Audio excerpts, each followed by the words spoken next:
2023년이 시작이 되었습니다. 2023년이 시작되었다는 것은 2022년이 영원히 지나갔다는 것을 의미합니다. 지나간 세월은 우리의 것이 아닙니다. 우리의 시간은 현재입니다. 물론 미래는 우리의 시간이 될 수도 있고 안 될 수도 있습니다. 우리가 새해를 맞이하면서 가장 먼저 해야 될 일은 지나간 과거로부터 자유로워지는 것입니다. 과거를 잊어버리는 것. 그것이 꼭 필요합니다. 왜냐하면 우리가 갈 길이 너무 바쁜 사람들, 너무나 가야 될 길이 멀고 또 바쁘기 때문에 뒤돌아볼 틈이 없어요. 옛날에 초등학교 운동회를 하면 이런 아이들이 있었습니다. 1등으로 달리다가 이제 뒤를 돌아보는 순간에 1등을 빼앗기는 그런 아이들이 있습니다. 그때 구경하는 사람들이 뭐라고 얘기할까요? 아이고 저 바보 같은 녀석. 우리가 뒤돌아보면 좋은 결과가 나오지 않아요. 예수님도 비슷한 말씀을 하셨습니다. 죽은 자는 죽은 자로 장사하게 하라. 갈 길 바쁜 우리에게 과거란 죽은 것에 불과할 수도 있습니다. 여러분, 지난 1년이 얼마나 다사다난했던 그런 1년이었습니까? 코로나19로 힘들었고 또 우크라이나 전쟁으로 인해서 전 세계 경제가 너무 힘들었습니다. 또 우리나라에서 보면 정치인들이 싸우는 것 때문에 너무 힘들었습니다. 마치 솔로몬이 인생을 향해서 헛되고 헛되니 헛되고 헛되도다 이렇게 고백을 한 것처럼 우리는 힘들고 힘들었으니 힘들고 힘들었도다 이런 고백을 할 수밖에 없는 일년이었습니다. 정말 너무너무 힘들었습니다. 그러나 우리는 이 지난 1년에 사로잡혀 있을 수는 없어요. 정신 바짝 차리고 새로운 한 해를 맞이하지 않으면 이 1년도 금방 지나고 헛되고 힘든 1년으로 끝날 수밖에 없습니다. 여러분 모두 다 좋은 출발을 하시기를 축원합니다. 이미 여러분은 좋은 출발을 했어요. 왜? 이 자리에 앉아서 1월 1일 첫 예배를 하나님께 드린다는 사실, 이것이 바로 좋은 출발임을 믿습니다. 오늘 저는 출발의 책인 창세기를 살피면서 여러분의 좋은 출발을 돕도록 하겠습니다. 자, 먼저 첫째는 창세기 1장 4절을 보십시오. 우리 다 같이 봅시다. 시작. 빛이 하나님이 보시기에 좋았더라. 하나님이 빛과 어둠을 하사. 하나님이 천지를 창조하실 때 맨 처음에 빛을 창조하셨습니다. 그리고 그 빛을 보시면서 하나님께서 보시기에 좋았더라 이렇게 말씀을 하십니다.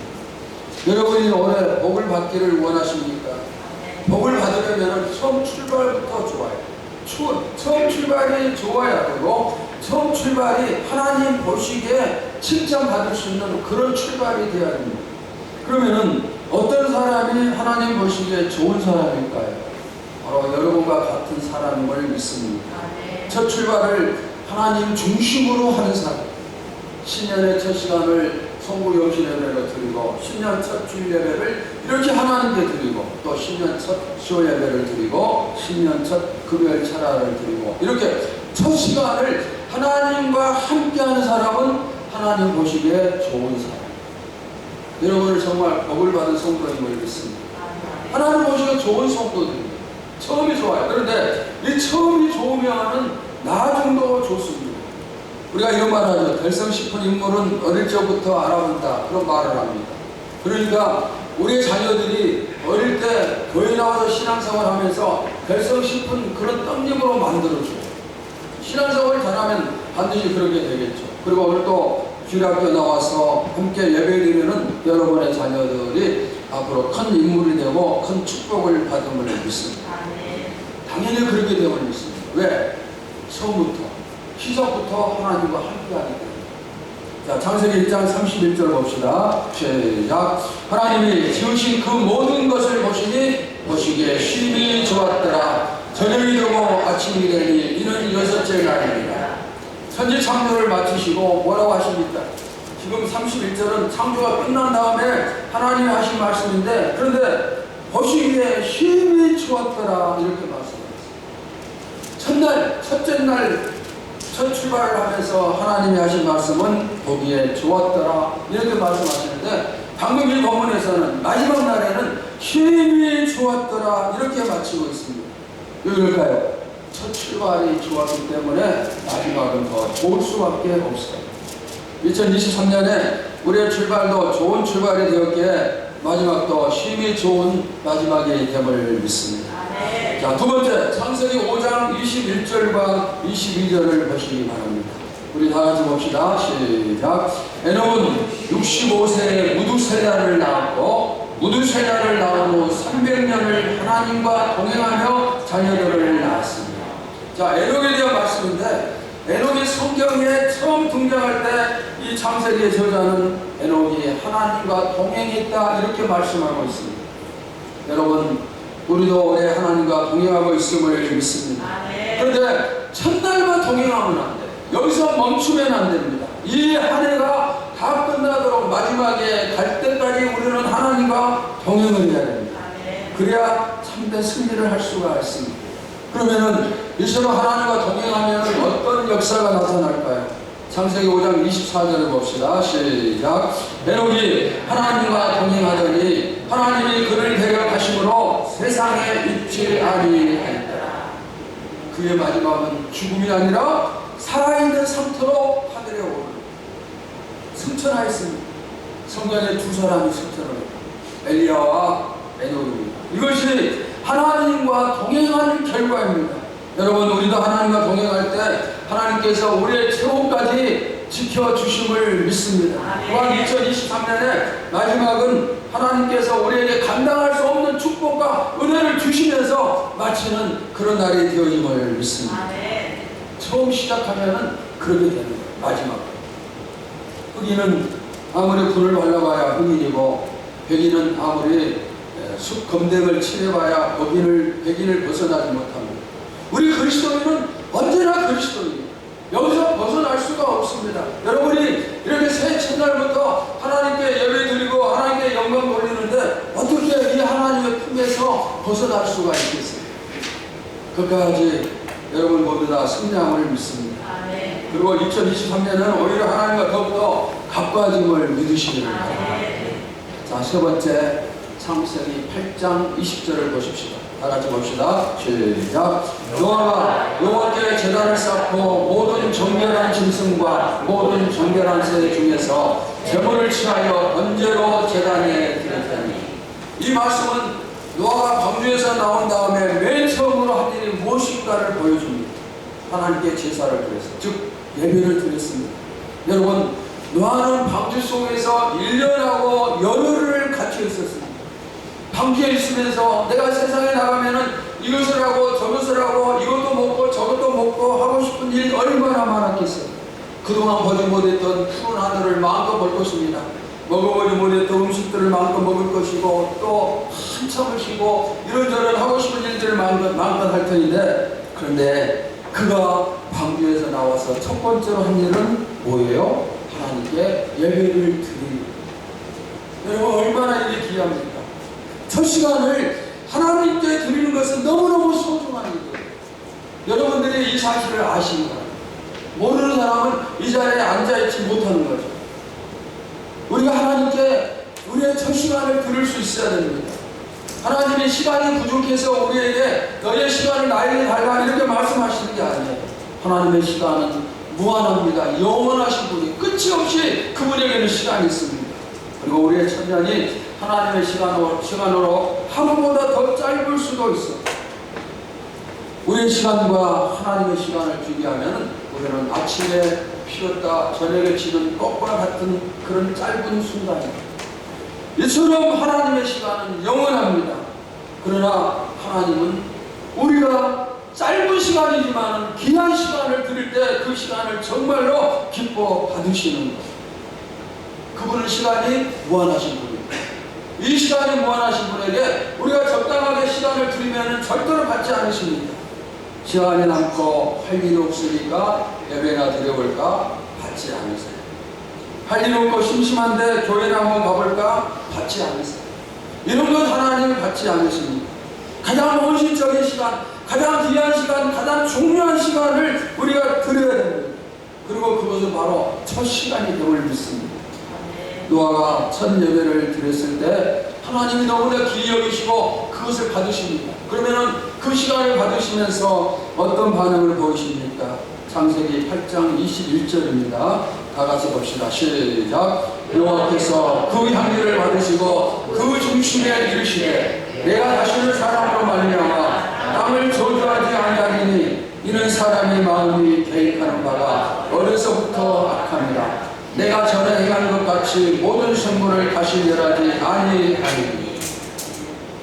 노아가 드리는 예배를 받으시고 그 다음에 약속하십니다. 내가 다시는 땅을 멸하지 아니하리라. 하나님의 약속은 불변입니다. 그렇기 때문에 이렇게 약속하신 하나님께서 주님이 재림하시는 그날까지 이 땅을 멸망시키지 않음을 믿습니다. 만약 노아가 예배를 드렸지만은 하나님이 받지 않는 실패의 예배를 드렸다면은 축복 대신 저주가 임하지 않았겠습니다. 왜 그랬을까요? 우리가 성경에서 살필 수가 있습니다. 가인의 예배는 하나님이 받지 않으셨어요. 아벨의 예배는 하나님이 받으셨습니다. 자기 예배를 하나님이 받지 않으시고 동생의 예배는 받으시는 그런 모습을 보면서 가인이 화가 나서 동생 아벨을 죽이는 거예요. 예배의 실패가 살인을 가져왔습니다. 예배 한번 잘못 드림으로 인하여서 이런 일이 생긴 거예요. 그러나 노아는 받으시는 예배를 드렸어요.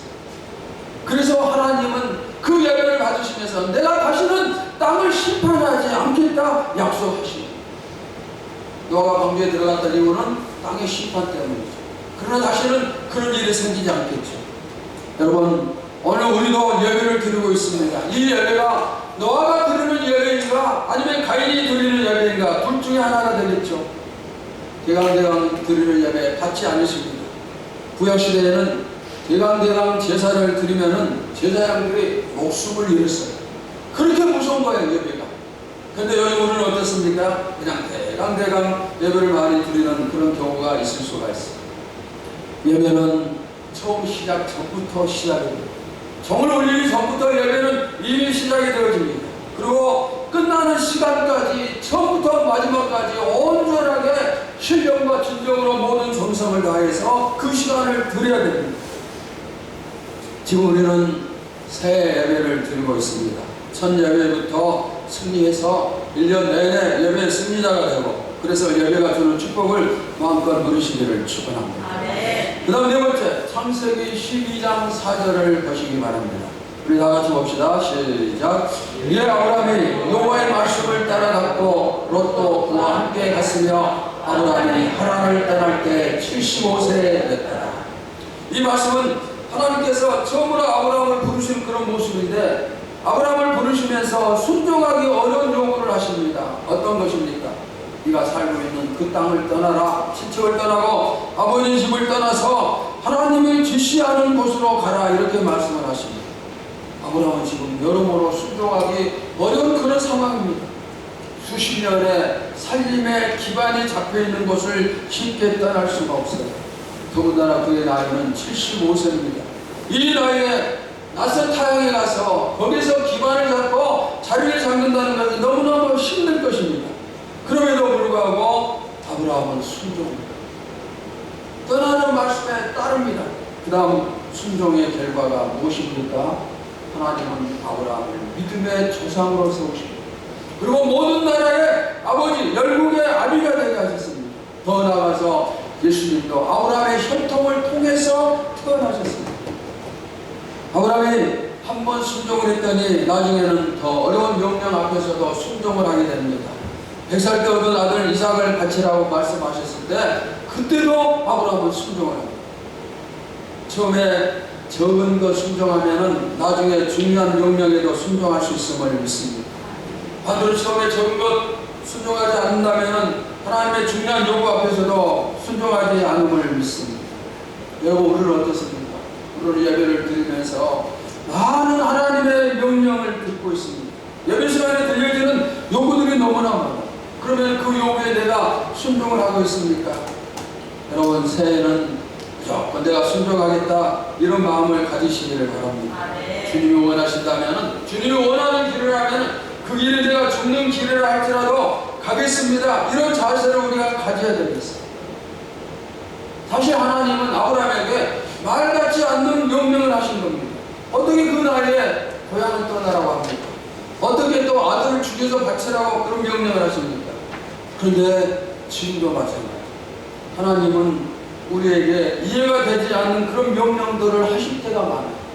그럼에도 불구하고 아브라함이 순종했던 것처럼 우리도 그런 명령 앞에서 늘 순종할 수 있기를 바랍니다. 이 순종하는 것은 내가 선별해서 이것은 하고 저것은 하지 않고 그건 아니죠. 그것은 그렇게 결정할 일은 하나님이 하실 일입니다. 오늘 우리는 모든 말씀에 순종해서 감당할 수 없는 축복을 받으시기를 주의 이름으로 축원합니다. 자, 그 다음 다섯 번째는 창세기 24장에 나오는 기도 응답. 아브라함이 종에게 명령을 합니다. 야, 너는 내 고향으로 가서 내 아들 이삭의 신부가 될 사람을 찾아오너라. 이 종이 명령을 받고 아브라함의 고향에 갑니다. 그리고 고향에 도착해서 하나님께 기도합니다. 하나님, 이러이러한 신부를 만나게 해 주시옵소서. 기도한 다음에 눈을 떴을 때 한 처녀 한 사람이 눈앞에 나타납니다. 그 처녀는 종이 구한 모든 것을 갖춘 처녀였습니다. 즉 이삭의 아내가 될 사람을 기도하는 즉시 응답이 되어서 만났습니다. 기도하자마자 응답을 받았어요. 여러분, 믿고 구하는 자에게 이처럼 하나님이 응답하심을 믿습니다. 올해는 더 열심히 기도해서 또 여러분들이 많은 응답을 받으시기를 바랍니다. 어느 때보다 더 많은 기도해서 더 많은 응답을 받는 축복을 받으시기를 바랍니다. 저는 아무리 생각해도 우리가 살 수 있는 일은 오직 기도밖에 없음을 너무너무 잘 깨닫고 있습니다. 기도뿐이에요. 기도하지 않고 2023년 지탱할 수 있을까요? 기도하지 않고 우리같이 약한 교회가 살아남을 수 있을까요? 기도하지 않고 교회 부흥 없습니다. 기도 없이 축복도 없어요. 기도 없이는 아무것도 없어요. 우리가 올해 기도하지 않는다면 1년 동안 물 떠난 고기가 땅에서 사는 것과 다를 바가 없어요. 그러니까 우리가 살기 위해서는 기도합니다. 기도하면은 아브라함의 종에게 즉시 응답하신 것처럼 우리 교회와 여러분 가정에 놀라운 응답과 축복이 임함을 믿습니다. 창세기 24장 67절을 봅시다. 다같이 시작. 이삭이 리브가를 인도하여 그의 어머니 사라의 장막으로 드리고 그를 맞이하여 아내로 삼고 사랑하였으니 이삭이 그의 어머니를 장례한 후에 이로를 얻었더라. 종의 기도로 또 종의 기도의 응답으로 이삭은 결혼에 성공했습니다. 1년 동안 우리 모두 다 기도해서 많은 응답받기를 소원합니다. 어떤 청년들은 이삭처럼 결혼도 하고 또 어떤 분은 사업에 축복을 받고 또 새로운 직장의 길이 열리고 질병이 치료되고 물질의 축복을 받고 가정이 행복해지고 등등등 두루두루 여러분 모두 다 다양한 복을 받으시기를 바랍니다. 또 올해는 우리가 그동안 기도했던 모든 것들이 전부 다 이루어지는 그런 시간이 되기를 소망합니다. 그러기 위해서 올해는 더 열심히 끼어서 기도를 해야 합니다. 새해가 시작되는 첫날부터 기도하시기 바랍니다. 여러분의 모든 것이 기도가 되길 바랍니다. 1월 1일부터 12월 31일까지 기도의 불이 활활 타오르기를 바랍니다. 우리 교회에 기도의 불이 타오르고 또 여러분의 기도가 불을 붙이는 그런 장작이 되기를 바랍니다. 자녀를 또 기도하도록 만들기를 바랍니다. 한 사람의 기도가 100의 힘이라면 두 사람, 세 사람의 기도는 천이요 만의 힘이 됩니다. 가령 우리는 이렇게 생각합니다. 많은 사람이 기도하니 나 혼자 좀 기도하지 않아도 괜찮을 것이다. 그러나 그게 아니에요. 내가 기도하지 않으면 내 교회가 죽고 내가 기도하지 않으면 내 이웃 우리 성도들이 죽는다는 것을 알아야 해요. 교회는 기도가 생명이에요. 특별히 우리 교회는 기도가 생명이에요. 우리 교회를 숨쉬고 살 수 있게 해주는 것은 기도하는 거예요. 우리가 존재하는 목적도 기도의 사명을 감당하기 위함이에요. 이것이 우리의 사명, 우리가 해야 되는 거예요. 이것을 해야 우리가 살 수가 있어요. 자, 옆 사람 보면서 한번 서로 말을 나누세요. 기도하여 함께 삽시다. 자, 이번에는 당신의 기도가 나를 살립니다. 아멘입니까? 여러분의 기도가 우리 교회를 살리고 저도 살리고 옆에 앉아있는 사람도 살립니다. 기도는 우리의 안식 빛으로 인도하리. 아득한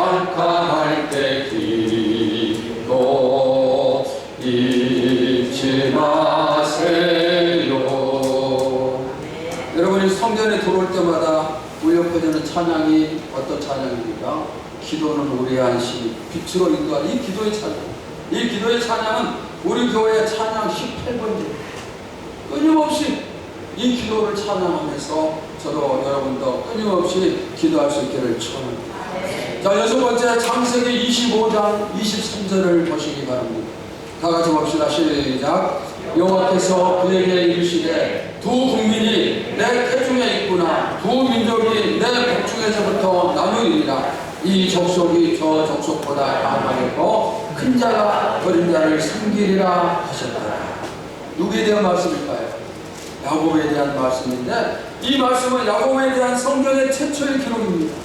야곱과 에서는 쌍둥이 아들로 태어납니다. 그런데 하나님은 야곱을 성경에 최초로 등장시킬 때 엄마의 뱃속에 있는 모습으로 등장시키면서, 그러면서 하시는 말씀이 동생 야곱이 형 에서의 섬김을 받으리라. 이것이 바로 나의 뜻이라, 이렇게 말씀을 하십니다. 야곱의 출발은 이처럼 하나님의 뜻을 지닌 사람으로 출발을 합니다. 그리고 이 하나님의 뜻은 이루어집니다. 하지만 뜻이 이루어지는 과정에서 올바르지 못한 그런 부분들, 정직하지 못한 그런 부분들이 나오죠. 형 에서가 배가 고플 때 팥죽을 써서 형에게 장자권을 빼앗습니다. 그 다음에 아버지를 속여서 형 에서에게 돌아갈 축복권을 자기가 기도를 받음으로 전부 다 차지합니다. 그 다음에 야곱은 이스라엘이라는 이름을 받고 이스라엘 나라가 그때부터 시작이 되어집니다. 나쁜 야곱이었지만은 하나님의 뜻이 이루어졌습니다. 우리에게도 하나님의 뜻이 이루어지는 한 해가 되기를 간절히 소원합니다. 하나님의 뜻은 교회가 공부하는 것이고 은혜로운 것이고 또 여러분의 축복을 받는 것이라고 믿습니다. 야곱에게 이루어주신 하나님이 우리에게도 이루어주심을 믿습니다. 그 다음 일곱 번째 창세기 37장 5절을 보시기 바랍니다. 우리 다 같이 봅시다. 시작. 요셉이 꿈을 꾸고 자기 형들에게 말하되 그들이 그를 더욱 미워하였더라. 창세기 37장은 요셉의 행적에 대해서 최초로 기록을 하고 있습니다. 요셉이 꿈을 꾸는 내용으로 시작을 합니다. 그 꿈 때문에 형들에게 미움을 받습니다. 요셉의 시작은 고난으로 시작합니다. 부모와 형들이 자신에게 전하는 꿈을 꾸고 그 꿈 얘기를 형들에게 하고, 그로 인해서 결국 종으로 팔려 애굽에서 종살이를 합니다. 그런데 이 일에 찬선하는 말처럼 요셉에게는 고난 뒤에 엄청난 축복입니다. 요셉의 성경에 등장하면서 고난으로 시작된 것처럼 우리도 마찬가지로 올해 고난이 먼저 찾아올 수가 있어요. 연초부터 고난이 찾아올 수가 있습니다. 그때 여러분 이렇게 말하면 안 돼요.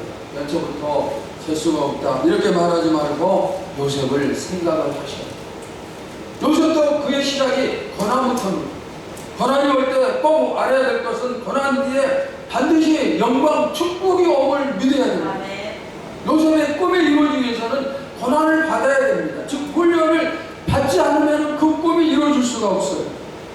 만약 하나님께서 여러분을 이 나라의 대통령으로 세우신다. 그러면 어느 날 갑자기 너 대통령 돼 하고 세우시는 게 아니고 그 이전에 많은 훈련을 시키고 자격을 갖추게 하시지 않겠습니까? 하나님은 요셉을 애굽의 총리로 세우기 위해서 많은 고난 훈련을 시키십니다. 종로를 타는 것, 옥살이 하는 것 모두 다 훈련이에요. 종로를 타면서 겸손을 배웠겠죠. 그리고 그가 나중에 이제 총리가 됐을 때 권력을 잡아 힘이 생길 때 그러면 겸손하니까 교만에 빠지지 않겠죠. 교만하면 결국엔 망하는 거예요. 그러나 겸손한 훈련이 되면은 높은 자리에 앉을수록 하나님께 더욱더 무릎을 꿇을 수밖에 없습니다. 또 오늘 갇힌 것도 정치를 알고 정치를 배우기 위한 훈련의 과정입니다. 요셉이 갇힌 옥은 정치범들이 수용되는 그런 감옥입니다. 그곳에서 요셉은 그 바로의 신하들의 수종을 들면서 그들에게 정치를 배워, 정치를 알아야 총리직을 잘 감당할 수가 있기 때문에, 그래서 하나님은 요셉을 감옥에 보내셨습니다.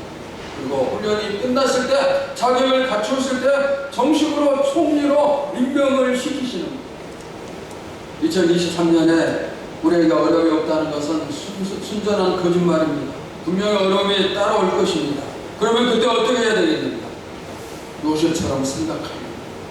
고난 뒤에 영광을 우리가 생각을 하면 됩니다. 그러면 고난 뒤에 요셉이 어떻게 되었을까요? 우리 창세기 41장 38절에서 43절까지 교독을 하시겠습니다. 바로가 그의 신하들에게 이르되 이와 같이 하나님의 영에 감동된 사람을 우리가 어찌 찾을 수 있으려 하고 요셉에게 이르되 하나님이 모든 것을 내게 보이셨으니 너와 같이 영사와 같이 인하였도다. 너는 내 집을 다스리라. 내 백성이 다 내 명령에 복종하리니 내가 너보다 높은 것은 내 왕자뿐이니라. 바로가 또 요셉에게 이르되 내가 너를 내고 온 땅의 총리가 되게 하노라 하고 자기의 인장 반지를 빼어 요셉의 손에 띄우고 그에게 세마포 옷을 입히고 금사슬을 목에 걸고 자기에게 있는 거름술의 그를 태우매 우리가 그의 앞에서 소리 지르기를 엎드리라 하더라. 바로가 그에게 애굽 전국을 총리로 다스리게 했다. 고난 뒤에 축복이 왔어요. 무슨 축복? 애굽의 총리가 되는 축복입니다. 우리가 특별히 또 살펴야 될 한 구절이 있습니다. 창세기 42장 6절입니다. 다 같이 봅시다. 시작. 요셉이 나라의 총리로서 그 땅 모든 백성에게 곡식을 팔더니 요셉의 형들이 와서 그 앞에서 땅에 엎드려 절하니. 여러분, 형들이 자기에게 절하던 꿈을 약 20년 전에 꿨는데 17살에 꾸었던 이 꿈이 20년이 지난 다음에 이루어졌어요. 어떻게? 당시 전 세계에 기근이 시작됩니다. 곡식을 구하지 못합니다. 그러나 애굽 땅에는 이전에 7년의 풍년이 있었고 요셉이 그 풍년 기간 동안에 곡식을 전부 다 모읍니다. 그 다음에 기근이 시작될 때 세계의 모든 민족들, 수많은 사람들이 애굽의 양식을 사기 위해서 오는 거예요. 요셉의 형들도 왔습니다. 그거 요셉 앞에 절을 합니다. 그런데 요셉이 보니 자기의 형들이, 여러분, 이처럼 하나님의 약속, 하나님의 뜻은 20년이 지났지만은 이루어지는 거예요. 여러분에게 하나님의 약속들이 많죠. 그게 반드시 이루어짐을 믿으시기 바랍니다. 아무리 많은 시간이 지나도 포기하면 안 돼요. 오늘도 저와 여러분이 이 작은 교회에서 이 힘없는 교회를 포기하지 못하는 것은 하나님께서 우리 교회에 주신 분명한 약속이 있기 때문입니다. 저도 목회 포기하지 않는 것, 받은 약속이 이루어질 것을 믿기 때문입니다. 우리에게 주신 약속이 한두 가지 약속이 아니고 수많은 약속, 그리고 그 중에 일부는 이루어졌고 앞으로 또 남은 약속을 하나님이 반드시 이루십니다. 그러니까 우리가 이 약속이 이루어지도록 포기할 수가 없어요. 저도 여러분도 하나님의 약속을 기다리고 있기 때문에 그래서 이 적은 교회를 지키고 있습니다. 사도행전 프로젝트를 통한 사도행전의 회복운동, 한국교회 기도를 회복시키는 기도의 본부 역할을 하는 것, 나라와 민족을 위해서 기도하는 제2의 삼각산 역할을 하는 것, 그리고 요즘 저는 갑자기 이런 기도를 하고 있습니다. 하나님, 우리 교회에 기도의 불이 붙어서 이 나라와 이 민족을 뒤집어 엎게 하옵소서. 여러분, 제가 이렇게 그냥 갑자기 기도하는 게 아니고 성령이 시키시는 기도가 아닐까요? 이런 꿈이 있고 이런 또 약속이 있기 때문에 저도 여러분도 오래 또 우리가 기다릴 것입니다. 오래 우리는 훈련을 받아야 돼요. 이미 많이 받았지만 계속 또 받아야 됩니다. 그리고 이 훈련을 끝내면서 요셉처럼 하나님의 약속이 이루어지는 그 축복을 받아야 되겠습니다. 혹시 어려운 훈련이 찾아오더라도 넘어지지 말고 승리하시기 바랍니다. 요셉이 승리했고 우리도 승리합니다. 이제까지도 승리해왔습니다. 고난된 영광을 기다리시면서 견디고 승리의 축복을 누리시기를 축원합니다. 어떤 훈련이든 힘들지 않은 훈련은 없습니다. 전부 다 힘이 듭니다. 그런데 이런 훈련과 고난 중에서 하나님이 주시지 않는 것은 단 하나도 없어요. 전부 다 하나님이 주신 훈련이고 고난입니다. 왜 주실까요? 이유는 딱 하나, 하나님 우리를 사랑하시고 이 고난 이후에 좋은 것을 주시기 위함입니다. 요셉은 시험에 합격하고 자격을 갖춰서 세계를 다스리는 애굽의 총리가 됐어요. 여러분, 이 총리의 직위가 어떤 것입니까? 우리나라의 국무총리를 생각하면 안 돼요. 우리나라의 국무총리는 대대로 대통령의 부하 역할만 했어요. 제2인자지만 별로 힘이 없는 게 우리나라 국무총리. 그러나 총리 요셉은 실권자입니다. 앞에서 우리가 살폈던 것처럼 바로 왕 자리만 가지고 있고 모든 권력, 모든 권세는 요셉이 가지고 그 나라 전 세계를 지배하고 다스리는 거예요. 모든 실권이 요셉에게 있습니다. 얼마나 큰 그런 능력, 큰 영광인지 알 수 없어요. 여러분, 하나님이 요셉을 그렇게 만들어 주셨어요. 왜? 고난과 훈련 앞에서 승리했을 때 바로 그 이유 때문에 이렇게 축복을 주셨음을 믿습니다. 제가 다시 한번 말씀드립니다. 올해가 이미 시작되었지만 올해 여러분에게도 이런저런 많은 어려움이 분명히 올 것을 저는 말씀을 드립니다. 이런 어려움이 온다 할지라도 그럼에도 낙심하지 말고 꿋꿋 하시기를 바랍니다. 여러분이 정말 꿋꿋하게 일어서기를 제가 계속 두 손 모아 기도를 하겠습니다. 어쩌면 여러분 가운데 사랑하는 사람을 멀리 떠나보내는 그런 아픔이 있을지도 몰라. 우리가 작년에는 몇 사람 그런 일들이 있었습니다. 또 사업에 어려움이 올지도 모릅니다. 가정에 생각지도 않았던 문제들이 생길지도 모르고 물질적으로 연단을 받을 수도 있고 건강을 해치는 일도 생길 수가 있습니다. 또 교회 안에서 아니면 직장 안에서 인간관계 속에서 상처받는 그런 일도 생길 수가 있습니다. 하지만 여러분, 설령 여러분에게 그런 일이 생긴다 할지라도 그 일 속에 하나님의 뜻이 포함되어 있고 그 일을 나 혼자 당하는 게 아니라 주님이 나를 뒷받침하면서 나와 함께 하심을 기억을 하시기를 바랍니다. 내일의 나를 더 좋은 내일로 만들어 주시기 위해서 오늘 나의 눈에서 하나님은 눈물이 나게끔, 눈물을 흘리게끔 그렇게 역사하실 수가 있습니다. 하나님이 하시는 모든 일은 전부 다 좋은 일입니다. 하나님이 하신 일 중에 우리에게 나쁜 것은 하나도 없어요. 그러니 어떤 어려움이 온다 할지라도, 어떤 고난이 온다 할지라도 여러분들이 꼭 그 시험, 그 고난을 통과하고 합격하시기를 축원합니다. 사랑하는 성도 여러분, 2023년을 시작하면서 1월 1일 첫 주일을 하나님께 여러분이 드리고 있습니다. 이제 이미 이 한 해가 시작이 됐어요. 그리고 우리는 출발했습니다. 그 다음에 1년 뒤에 우리는 다시 또 결산을 해요. 성부경신 예배 때 말씀드렸던 것처럼 1년의 결산이 있습니다. 그런데 여러분은 첫날을 하나님께 이렇게 드리고 있기 때문에 또 첫날부터 승리했기 때문에 올해 마지막 날까지 끝까지 승리함을 믿습니다. 마지막 날까지 하나님이 여러분을 지켜주심을 믿습니다. 우리 가운데 한 사람도 이 축복에서 이 승리에서 벗어난 사람이 없음을 믿습니다. 우리 어린 자녀들까지 모두가 다 주의 이름으로 승리하여서 2023년이 여러분 인생의 최고의 한 해가 될 수 있기를 주의 이름으로 축원합니다. 하나님 감사합니다. 새해가 시작됐고 첫 시작을 이렇게 주님과 함께하면서 우리는 승리로, 성공으로 시작하고 있습니다. 우리가 처음부터 성공하고 승리했으니 이 한 해 12월 31일까지 온전히 승리하고 성공함을 믿습니다. 이 한 해 동안 우리의 이런저런 여러 가지 고난이 올 것이지만 요셉을 생각하면서 성경에도 고난을 받았던 성도들을 생각하면서 고난 뒤에 축복을 바라보면서 이겨나가게 하여 주시어서 하나님이 우리를 위해서 약속하시고 준비해 놓으신 그 놀라운 축복들을 모두 다 받아 누리게 하여 주시옵소서. 우리 가운데 단 한 사람도 이 축복의 반열에서 떨어지지 않게 하여 주시옵소서. 모두가 주인공이 되게 하여 주시옵소서. 살아계신 예수님의 이름으로 기도하옵나이다.